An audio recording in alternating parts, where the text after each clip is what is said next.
Começa agora o Geração V, o teu programa de comentário político jovem na Rádio Observador. Esta semana saiu o nosso Gonçalo Sousa, que volta já no próximo episódio, mas tenho comigo os comentadores residentes Catarina Doré, Bernardo Faro e Joana Marques Brás. Olá, companheiros.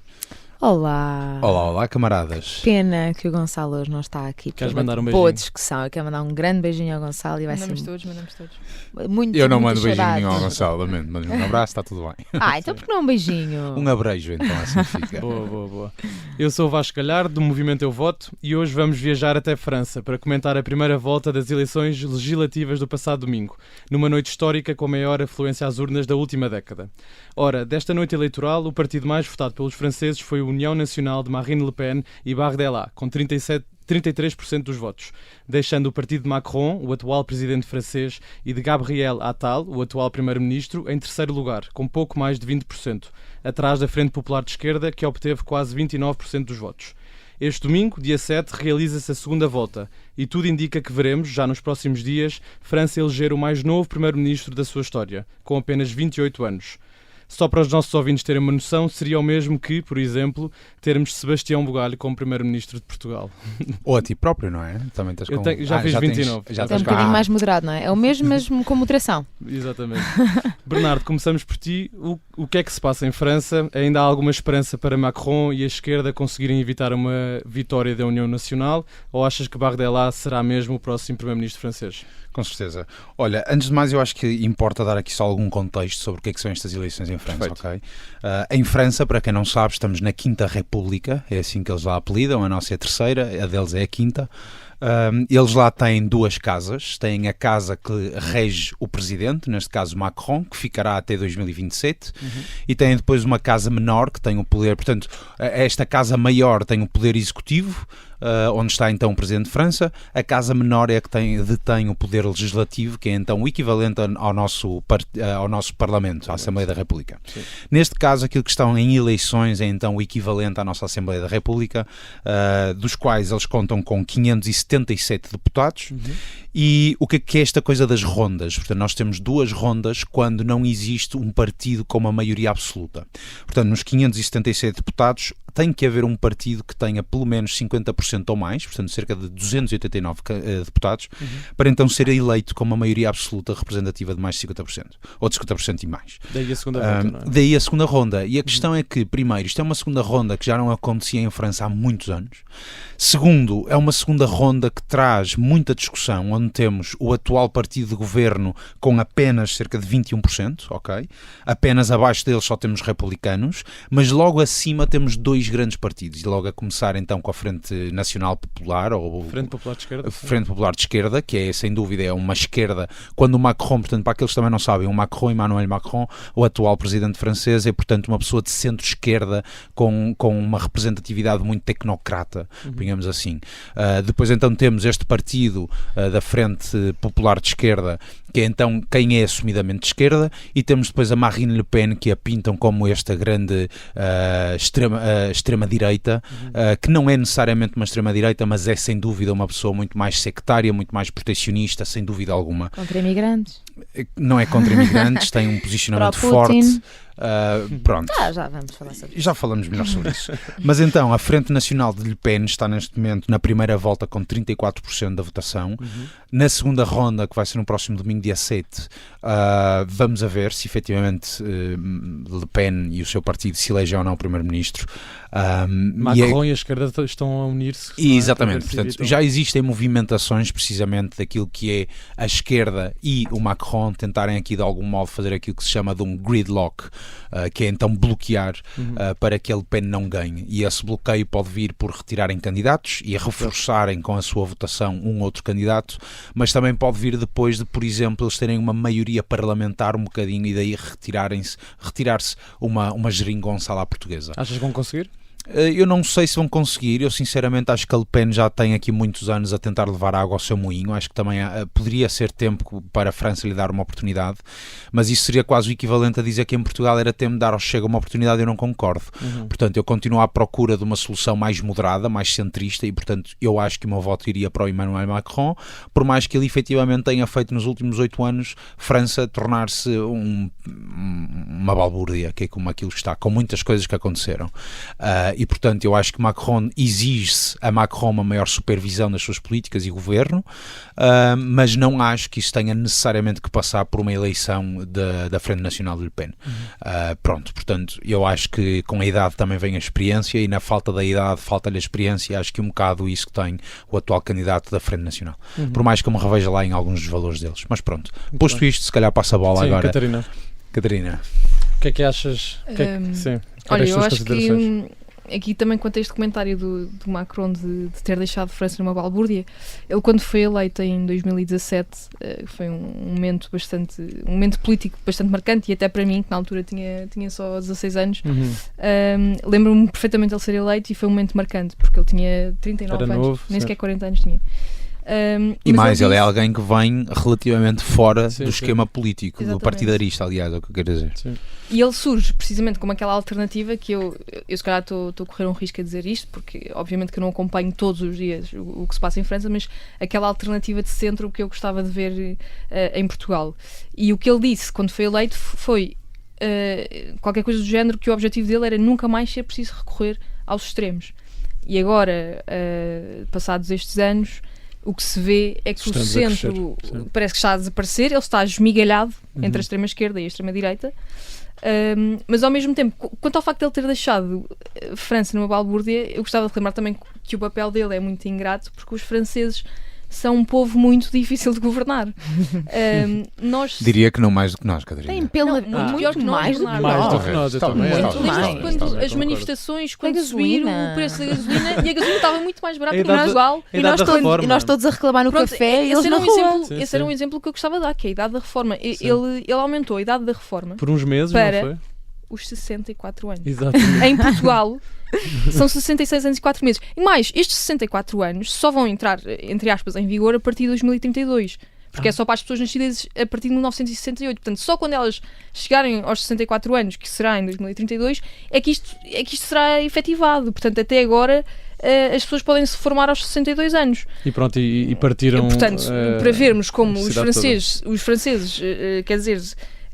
pronto, são muito difíceis de governar. Eles estão quer dizer, tem pelo na venta. Os franceses decapitaram a rainha, não vai há 2 séculos e meio. Portanto, estamos a falar disto, não é? A malta cá deu 2 tiros nos nossos reis e herdeiro, e lá decapitaram. Portanto, se calhar é um povo tough. Exato. Portanto, o papel dele também é um bocadinho ingrato, mas eu acho que apesar de tudo, lá está, eu gosto do Macron, gostava de ver esta alternativa em Portugal. Mas de facto é muito triste ver o que está a acontecer em França, porque está a desaparecer o espaço político moderado. E portanto, daquilo que eu pude ver, tanto a extrema-direita como a extrema-esquerda vão ser um desastre. Algumas medidas da extrema-direita vão ser, ou pelo menos proclamam, acabar com a cidadania francesa para crianças nascidas em solo francês só por serem filhas de pais estrangeiros, reduzir brutalmente o imposto sobre o consumo de energia, que é uma coisa que eu não consigo compreender. Baixar a idade da reforma, portanto, eles já têm uma idade baixa, eles ainda querem baixar mais. Já a extrema-esquerda, para além de querer fazer um aumento do salário mínimo em 14%, que apesar de eu não ser licenciada em Economia, pelo menos tenho a ideia de que o aumento do salário mínimo tem que ser feito com um bocadinho mais gradualidade. Claro. E depois parece que descobriram a pólvora nos impostos. Eles basicamente querem aumentar os impostos para tudo. Não querem diminuir a extrema... sim, a extrema-esquerda. É a típica visão de esquerda, não é? Nós sabemos bem como é que é. Sim, mas há uns Estado come tudo sem ter que fazer muito, portanto. O imposto sucessório, mudar o regime fiscal do lucro do investimento, enfim. Portanto, nenhum deles tem um espaço moderado e, sinceramente, acho que qualquer um dos lados iriam conduzir a um desastre. Portanto, cada um escolhe os seus inimigos, mas são os dois populistas e não são viáveis. E, portanto, aqui eu tenho um bocadinho de mais preocupação, no atual contexto histórico que vivemos, tenho um bocadinho mais preocupação com a extrema-direita, porque estamos em guerra, temos movimentos migratórios intensos, temos a Europa em crise, e ter este partido ultranacionalista, anti-europeu, anti-imigrações, Bernardo, já sei que discordas, mas... e, portanto, ao qual juntam um conjunto de medidas populistas que é para conquistar quem ficou zangado com Macron quando ele fez só o que ele tinha que fazer. Eu acho que isto é muito perigoso. Mas, Catarina, eu vou só mesmo afirmar aqui que é como eu dizia, ver a Le Pen com poder agora, que seja ele só legislativo, mas tê-la com poder a eleger um primeiro-ministro, é para mim tão mau quanto seria hoje elegermos o André Ventura em Portugal com o Chega. Exatamente. Okay? Portanto, não é para mim uma solução. No entanto, aquilo que eu digo é, não sei se não vai ser o tempo para os franceses lhe darem o direito à governação. Não é à governação, cá está, ao poder legislativo na Assembleia. E isto é que eu me interrogo, é se será ou não esse momento. Agora a ver, vamos. Joana, Vamos ver o que é que eles decidem. não sei se já acabaste, Catarina. A Joana está a ferver. Já acabei. Eu gostava muito que o Macron vingasse, mas quer dizer, não são estas as perspectivas. A tua visão, Eu também. Joana. Eu na verdade não estou a ferver porque nós estamos em democracia. Eu acho que cada pessoa tem direito à sua opinião. Agora, para daí a pensarem que, ou alguém poder dizer com argumentos que a Le Pen, ou que o partido da Le Pen, que não é de extrema-direita, bom, acho que ou seja, não acho que haja fundamento sequer. Ou seja, vamos passar aqui no que é que. Deixa-me só acrescentar. Deixa-me terminar. Okay. Deixa-me primeiro. É que nós tivemos esta discussão em off. Eu acho que temos que contextualizar os nossos ouvintes. Ou seja, Exato, eu Joana. acho que a partir do momento em que um partido defende retirar o ius solis, portanto, o direito a ser cidadão de quem nasce no solo francês, bom. Nós tínhamos imensos portugueses, neste preciso momento, que não sabem uma palavra de português ou que aprenderam português, estão em casa porque são filhos de imigrantes e se calhar só vêm a Portugal em agosto, que não seriam franceses e, portanto, estariam a viver desde sempre num país e não teriam essa nacionalidade. Portanto, acho que a nós nos toca muito esta medida deste partido, até porque continuamos a ter, infelizmente, muita gente a emigrar para a França. Portanto, mas essa medida até é uma das que são gritantes, mas para mim o mais gritante e avançou o Expresso esta semana. Confesso que não estive propriamente atenta aqui ao site do partido da Le Pen, mas que retiraram do seu site oficial as medidas que tinham, portanto uma série de medidas que tinham, entre elas um aprofundamento de laços diplomáticos com a Rússia, os projetos de cooperação militar com a Alemanha e a saída do Comando Militar Integrado da NATO. Portanto, é claramente um partido que precisou destas medidas, é uma medida, não só é anti-europeu, como é a favor da guerra. Portanto, ou seja, daqui, como é que vamos defender que isto não é extrema-direita? Não sei, mas tentemos. Acho que Joana, acho que está a ser feita uma grande confusão. Acho que às tantas, espera, acho que às tantas. Mas repara, nem é o facto de ser pró-Putin, porque, vamos lá ver, o sistema que existe na Rússia nem sequer é de direita. Agora, para mim aquilo que me faz mais confusão neste partido são as medidas contra a imigração, os termos que usam como fazer uma batalha cultural porque vamos Joana, retirar... desculpa, um partido protecionista e nacionalista não é de extrema-direita. Eu não estava a ferver, não, eu estava parece que só a estavas. tentar... Não, eu não estava a ferver porque eu sabia que tinha tempo para falar, se conseguir. Vamos ouvir, sim. Portanto, a batalha cultural, não é? Portanto, eles querem retirar proibir o uso do hijab, eu não sei como é que isto se diz, hijab, não é? Na verdade, não sei, véu islâmico, se tendo em conta que já existem várias restrições ao uso de vestes culturais árabes, ou muçulmanas neste caso, em França. Portanto, já existem estas restrições, este partido quer retirar por completo, porque há a boleia de uma ideia que é a batalha cultural. Já nem estamos a falar do facto daquelas vestes que tapam a cara e que as pessoas dizem, porque é inseguro para o país porque não conseguimos ver o rosto das mulheres. Pronto, nem estou a falar disso. Estou a falar do facto de é uma batalha cultural. Portanto, eles claramente dizem nós queremos ir contra aquela cultura.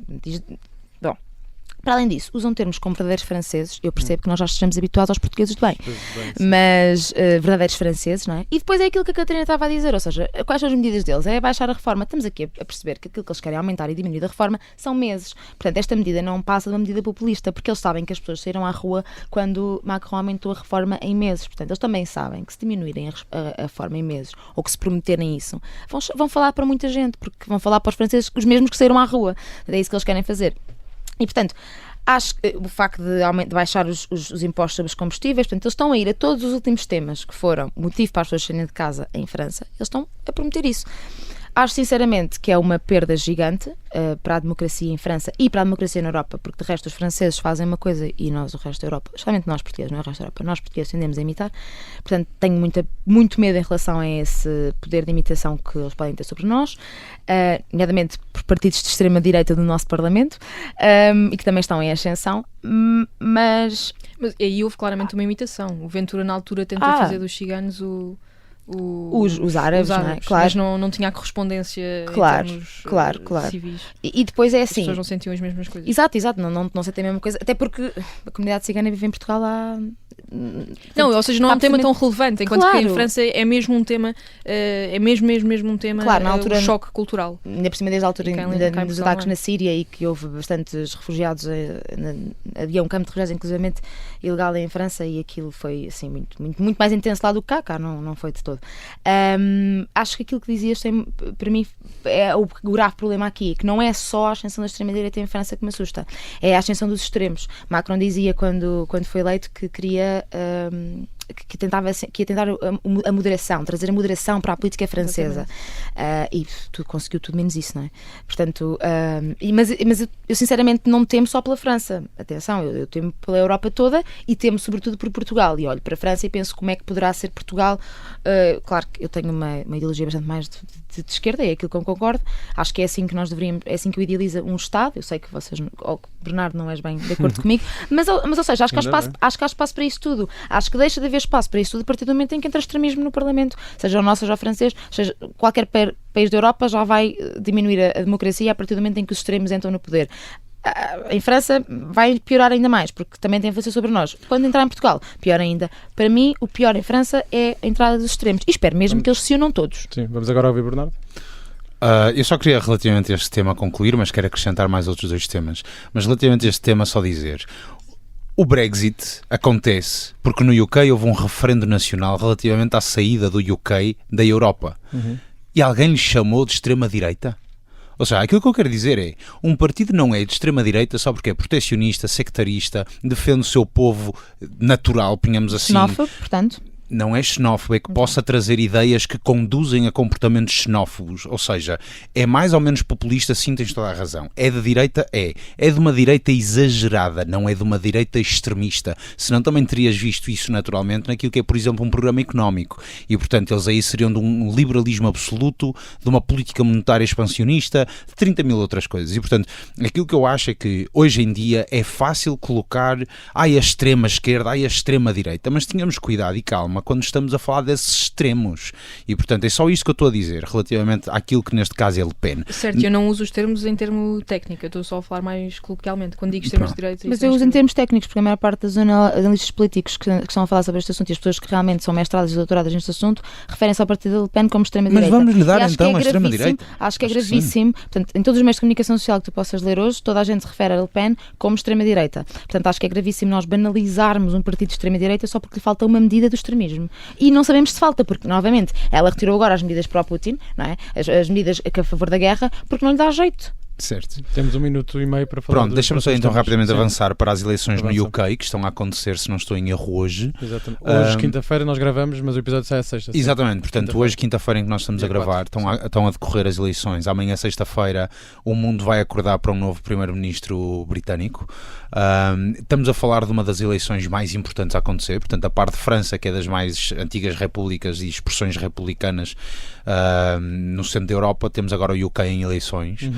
Estamos a falar de uma das maiores derrotas do Partido Conservador, ok? Estamos a falar de que o Partido Conservador tem previsões de eleger entre 60 a 120 deputados, enquanto que neste caso o Partido Trabalhista está com previsões de eleger 440 e poucos a 460. Portanto, estamos a falar de uma brutalidade na disparidade de votos. Enorme, também dar a nota que isto já não acontecia, portanto, para quem não sabe, o UK é tradicionalmente conservador, ok? É um país muito moderado, é o país que cria o Estado de Direito como o conhecemos hoje, cria os sindicatos, cria a lei do trabalho, cria várias coisas, portanto, é um partido naturalmente moderado e conservador, e ter este resultado tão expressivo agora do Partido Trabalhista é brutal. Só demonstra como o Partido Conservador está a ter que precisar de uma reforma profunda e as pessoas estão efetivamente descontentes. Só queria deixar aqui uma última nota relativamente também a eleições importantes. Tivemos há 5 dias ou 6 dias atrás o debate Biden-Trump, que eu sei que a Catarina quer explorar isto agora novamente na segunda parte, portanto depois havemos de ter lá a aprofundar o tema, mas eu queria só dizer que entre um louco e um demente, eu estou genuinamente preocupado com aquilo que para mim continua a ser a maior potência económica e militar do mundo. Antes de avançarmos para os próximos temas, vou pedir à Joana, ao Bernardo e à Catarina para fazerem a sua habitual recomendação da semana. Catarina, o que é que nos vais recomendar hoje? Eu vou recomendar um curso de culinária que vou fazer este fim de semana, Muito bem. que é especialmente dedicado a básicos para viver sozinhos. Sozinho. Portanto, agora que sem MT vamos todos ter casa, vamos todos viver sozinhos, e portanto é muito bom. Chama-se Cook with Tisha, Tisha escreve-se T-I-C-H-A, e podem Ok. ver no Instagram e inscrever-se, porque há várias sessões. Ok, muito bem. Bernardo? Olha, eu da minha parte vou sugerir um tema que depois vou voltar a pegar nele, que é basicamente, agora que saiu o programa, o plano de acelerar a economia do governo, foi partilhado hoje publicamente, há lá um conceito muito interessante chamado clusters e clusterização. Os clusters e a clusterização são introduzidos em Portugal pela mão de Michael Porter, que é um dos grandes nomes na estratégia organizacional de Harvard, e ele já na altura criou aquilo que é o relatório de Porter. Portanto, este é aquilo que eu recomendo, é o relatório de Porter, para quem se interessa por um sentido estratégico, economicamente estratégico para Portugal, que dê uma olhada nisso. Isso foi na altura um relatório feito então pelo Michael Porter, professor da Universidade de Harvard para a área de estratégia, foi encomendado na altura pelo nosso Ministro das Finanças em 1994, e hoje em dia fazemos 30 anos desde esse relatório, que já na altura dizia que Portugal, para se tornar um país competitivo, tinha que se focar em desenvolver clusters, e por clusters estamos a falar de networks de empresas que se especificam em determinados negócios muito especificam em determinados negócios, como é o caso do setor do calçado, do setor da cortiça e entre outros. Pronto, e esta seria a minha recomendação. Obrigado, Bernardo. Joana? A minha recomendação é a estreia do filme Divertidamente 2, ou Inside Out 2, para quem é muito com inglesismos. E, portanto, international. É um filme que tem estado a ser subejamente promovido e vai estrear, vai estrear dia 11. Fala sobre emoções e é um filme infantil, portanto fala sobre emoções para as crianças. Vamos esperar conhecer as novas emoções, que são a ansiedade, o boredom, eles não lhe dão este nome, mas é aquela coisa de adolescente, de ai, que seca, que seca. A inveja, a vergonha e a nostalgia. Estou muito ansiosa para ver a estreia e, portanto, espero que toda a gente vá ao cinema. Também. Muito bem, avançando então para a nossa discussão política, cada um dos nossos comentadores, como já tem sido habitual, trouxe um tema para destacar. Joana, começas tu? De que é que queres falar esta semana? Olha, antes de começar com o que eu quero falar, que é mais pesado, queria só dar aqui uma nota leve, que é: tenho saudades do Paineleiros. Tenho saudades de te ouvir chamar razão. Paineleira. Tens razão, tenho-me esquecido. Adoro e estou com saudades. Vou voltar. Então, o que é que eu vou trazer hoje? Bom, vou dar aqui um follow-up do tema da semana passada, portanto, o chamar a PGR para ser ouvida no Parlamento. Portanto, o Bloco de Esquerda e o PAN tinham apresentado uma proposta que o Chega usou o seu direito para adiar a votação. Finalmente votaram agora esta semana. E, portanto, todos os partidos votaram a favor, excepto o Chega, que se absteve. E depois o Chega apresentou aqui uma nova proposta, que para ele seria claramente mais urgente, porque a proposta de ouvir a PGR sobre aquilo que tem estado a acontecer com as escutas e todo o escândalo que está a acontecer com o Ministério Público já desde a admissão do Costa, para o Chega isso não era muito urgente, mas aquilo que é realmente urgente era chamar a Ministra da Justiça, porque ela disse aquela expressão de meter ordem na casa. Aqui não estamos bem, não é bem, o que eu trago aqui não é bem se sou a favor ou contra ela ter dito isto ou não. Acho que não tem de todo urgência relevante para o Chega ter apresentado uma proposta para termos que ouvir a Ministra da Justiça, quer dizer, absteve-se de ouvir a PGR, mas quer chamar a Ministra da Justiça para dizer não sei o que sobre esta expressão, que nem sabem o que é que eles queriam, porque realmente o que é que ela pode vir dizer? Pronto. Depois, relativamente ainda nesta ideia, e um bocadinho elencando aquilo que dissemos na primeira parte sobre a ascensão da extrema-direita que me assusta tanto, hoje aconteceu uma coisa, portanto, a gravar à quinta, aconteceu uma coisa que me assustou muito na Assembleia, portanto, este pacto que os polícias estão a tentar fazer com o governo, que já vinha do governo passado e, portanto, nenhum governo conseguiu realmente satisfazer os pedidos dos polícias. Eu não estou aqui a favor ou contra as forças policiais, é um facto. Estão em negociações. E Montenegro disse que não ia aumentar nem um cêntimo este pacto, e André Ventura convocou ou apelou a todos os polícias que se fossem manifestar à frente da Assembleia. Ainda bem que o sindicato, ou um dos sindicatos, se demitiu deste apelo e, portanto, dizendo, e bem, que não estão, ou seja, não são detidos por nenhuma força política, portanto, a luta é deles, não são de nenhuma força política, a força policial. E isso levantou-me uma grande questão, que é, na nossa Constituição, no artigo 46, número 4, portanto, no artigo 46 temos a liberdade de associação, que é um direito fundamental, toda a gente tem a liberdade de se poder associar.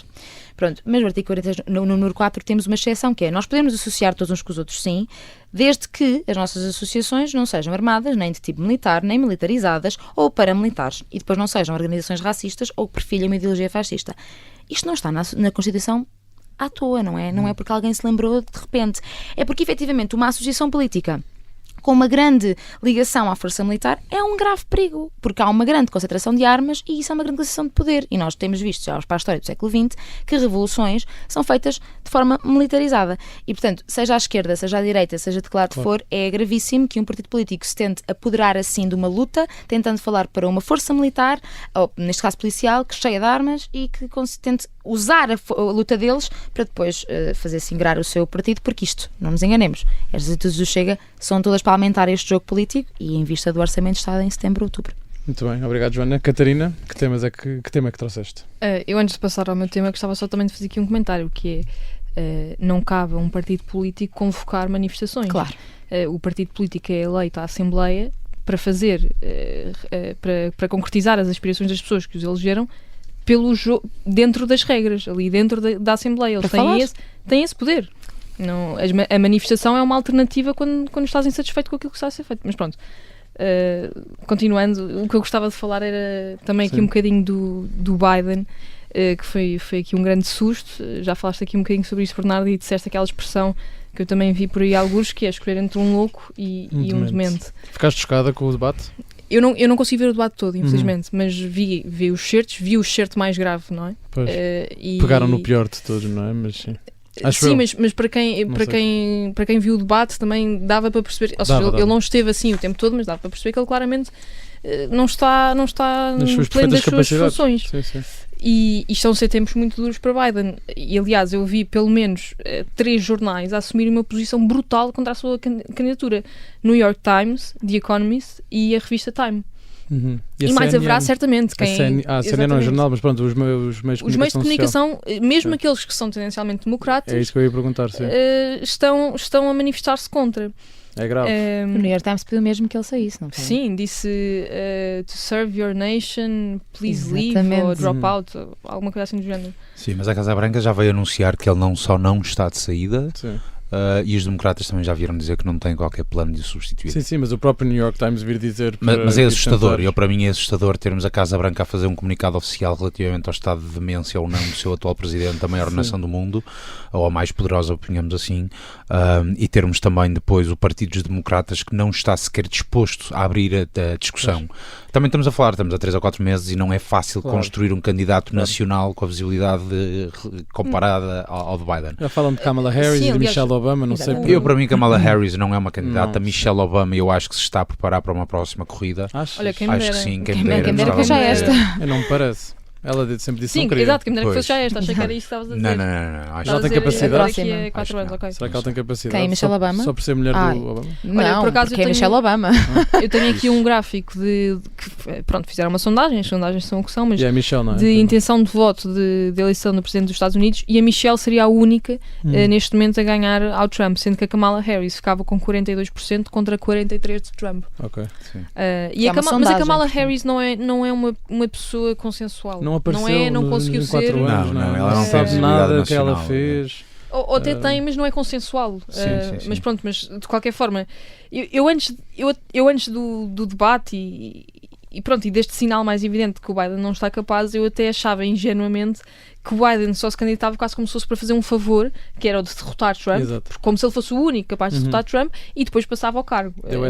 Nem sequer ia completar sim, mas o mandato. não me interpretei mal. Agora... Isso é desvirtuar o sentido do direito de voto e daquilo que é o espírito de uma democracia. Porque se isso é uma jogada, isso é uma jogada política e não é a representatividade da intenção de um povo, não é? E, portanto, isso é estar a defraudar as expectativas geradas. E eu acho isso logo de si um péssimo sinal. Quer dizer, se chegamos ao caso em que temos o atual candidato a presidente dos Estados Unidos a concorrer só para depois passar a bola quando lá chegar, quer dizer, desde quando é que as eleições deixaram de ser sobre a representatividade do voto e da intenção do povo para passarem a ser uma guerra aberta entre dois putos que estavam lá a discutir golfe a da altura. Acho que era que a primeira vez que Biden concorreu, achavas que ele não se ia agora recandidatar, não é? Não. Eu estava a dizer que neste momento, ou seja, agora, eu já há muito tempo que no último ano então tens visto. Quer dizer, já em 2020 se falava da idade de Biden. Primeiro ponto. E agora, nos últimos tempos, estavas sempre a ver vídeos de Biden a aparecer em público em que diziam que sim, ao tropeçar, ou fazer coisas coisas estranhas, a andar de uma forma também esquisita, portanto é normal, ele tem a idade que tem. Claro.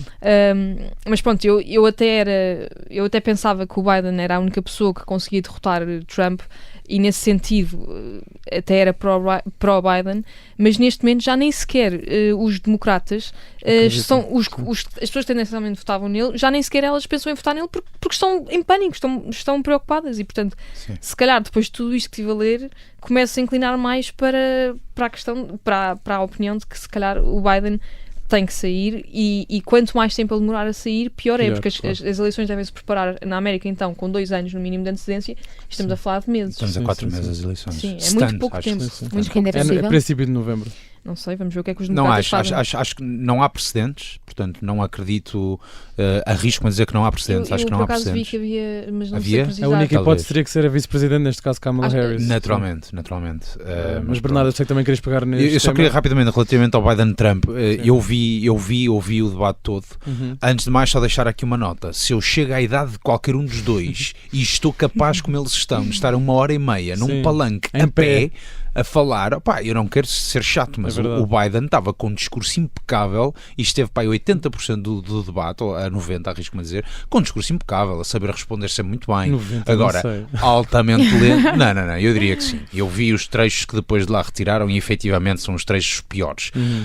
Agora, sim, ele perdia às vezes o raciocínio, sim, é verdade, ele tem um discurso lento, sim, naturalmente, ele fala muito baixinho, 30 por uma linha, mas também fruto da idade. Claro. Eu não exigiria nunca aos meus avós que com a idade dele lá estivessem. Mas também não estão a governar o país mais poderoso mas do mundo. Ronald Reagan também tinha 77 anos, portanto, que é a idade neste caso do Donald Trump.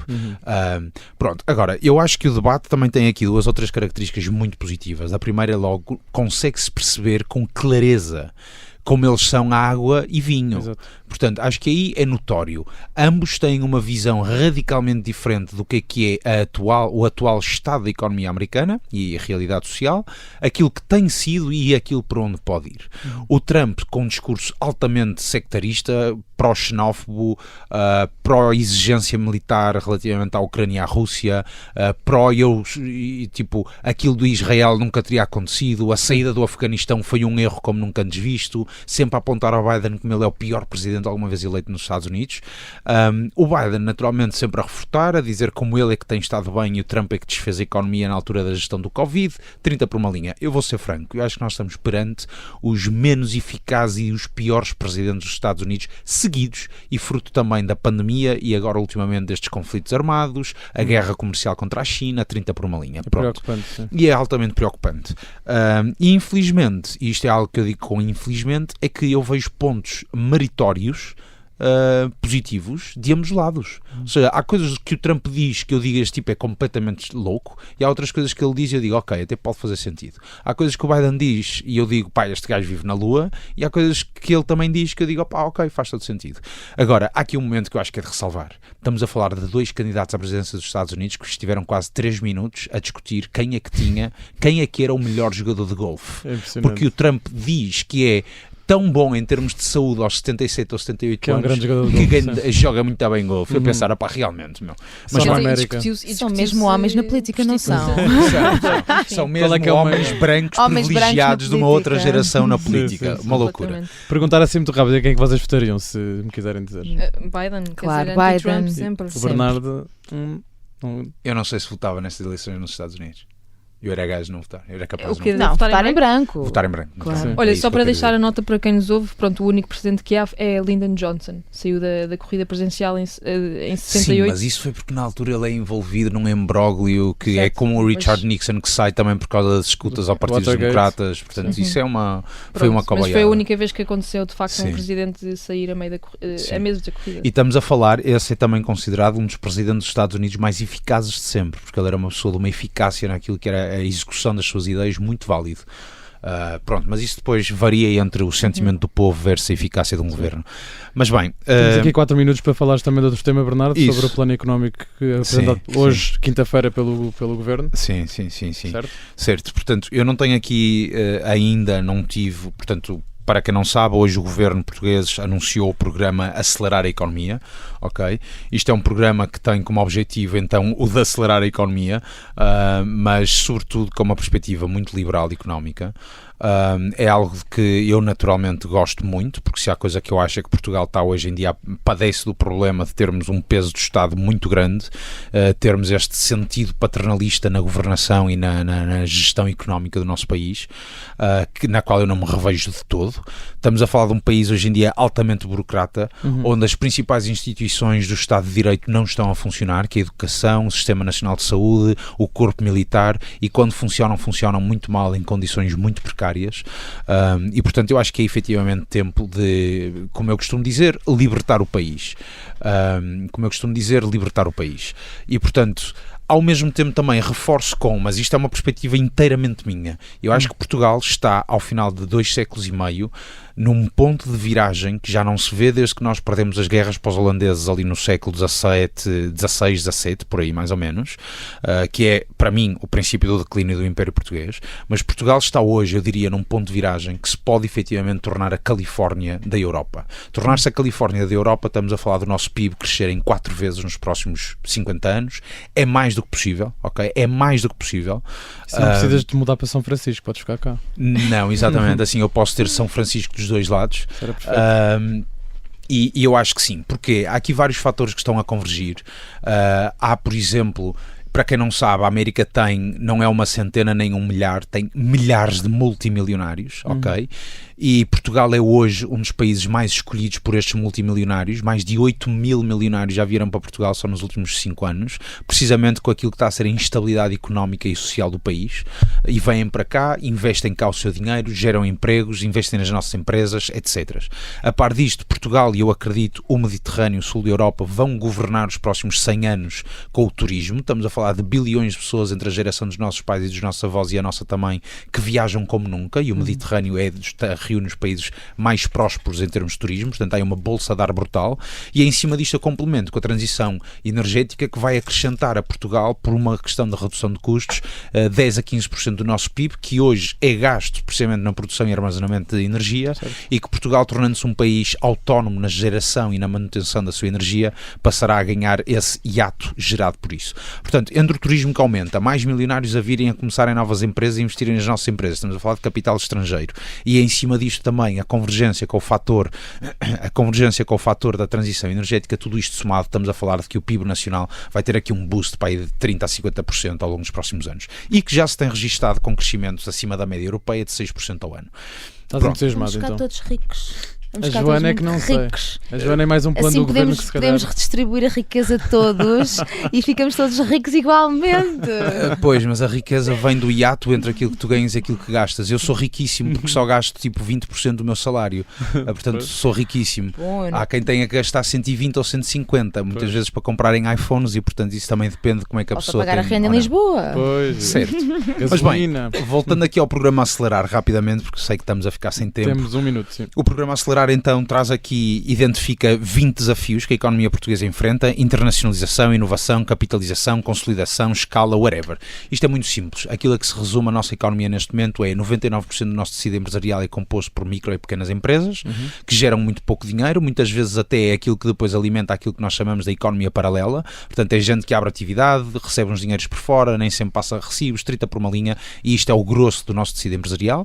E depois temos meia dúzia de empresas muito grandes, sobretudo em indústrias antigas, como o retalho, o imobiliário, o setor segurador, meia dúzia de bancos ainda, ou 2 ou 3 bancos nacionais, e que efetivamente não têm depois a capacidade, são os únicos que têm a capacidade de investir em inovação e desenvolvimento, mas que depois não têm a capacidade de gerar a riqueza na mesma proporção que a economia portuguesa precisava. Portanto, nós precisamos aqui de empreendedorismo, significa igual a mais criação de empresas. Para isso precisamos de melhorar o nosso sentido de concorrência, a nossa competitividade, temos que trabalhar naturalmente numa digitalização digitalização, uma desburocratização da nossa economia, 30 por uma linha. Para terminar. Precisamos de consolidar as médias empresas que existem e as pequenas em médias, as médias em grandes, para que com isso consigamos então consolidar recursos e fazer um melhor aproveitamento destes recursos. E temos naturalmente um grande passo para isto, vai ser a redução fiscal, porque hoje em dia as economias, sobretudo na Europa e nestas grandes economias mundiais, como a Europa, a América, a China e etc., aquilo que hoje em dia a grande guerra é uma guerra de competitividade fiscal. E portanto, ao final do dia, as grandes pools, os grandes bolsos de dinheiro movem-se em função de onde tem a maior competitividade fiscal. E neste momento Portugal oferece uma grande competitividade porque pratica salários ainda relativamente baixos, mas depois fiscalmente nós somos muito pouco eficazes. E portanto, as 60 medidas investem e vão ao encontro precisamente de uma redução gradual do IRC, a criação de regimes de apoio a grupos de IVA, um aumento na clusterização e no investimento da clusterização em Portugal, uma vez mais, o tópico que eu falei antes com o relatório de Michael Porter. Falamos aqui no maior acesso, por exemplo, a programas de governo, no apoio à criação de novas empresas, proteção de propriedade industrial, propriedade intelectual. Portanto, há aqui muita coisa que é literalmente vamos suportar Portugal através da ciência e do avanço tecnológico. E vamos desburocratizar, reduzir e tornar-nos mais competitivos a nível de impostos e vamos com isto tentar captar mais e melhores empresas. E portanto, acho que este é o caminho, é uma liberalização. Eu acho que Portugal está com um Estado gigante, muita burocracia, Devemos fechar, Bernardo. E acho que é isto. Portanto, muito obrigado a todos por terem vindo, terem ouvido. 30 por uma linha, foi um gosto e até uma próxima. Sim. Esta semana ficamos por aqui. Obrigado, Catarina Doreia, Bernardo Faro e Joana Marques Brás. Temos encontro marcado todas as sextas-feiras às 21 horas na Rádio Observador e estamos sempre disponíveis em podcast, onde podes clicar para seguir o nosso programa e partilhá-lo com amigos ou alguém da tua família. O Geração V é uma parceria entre o Eu Voto e a Rádio Observador. Eu sou o Vasco Galhardo, muito obrigado por estares desse lado e até para a semana.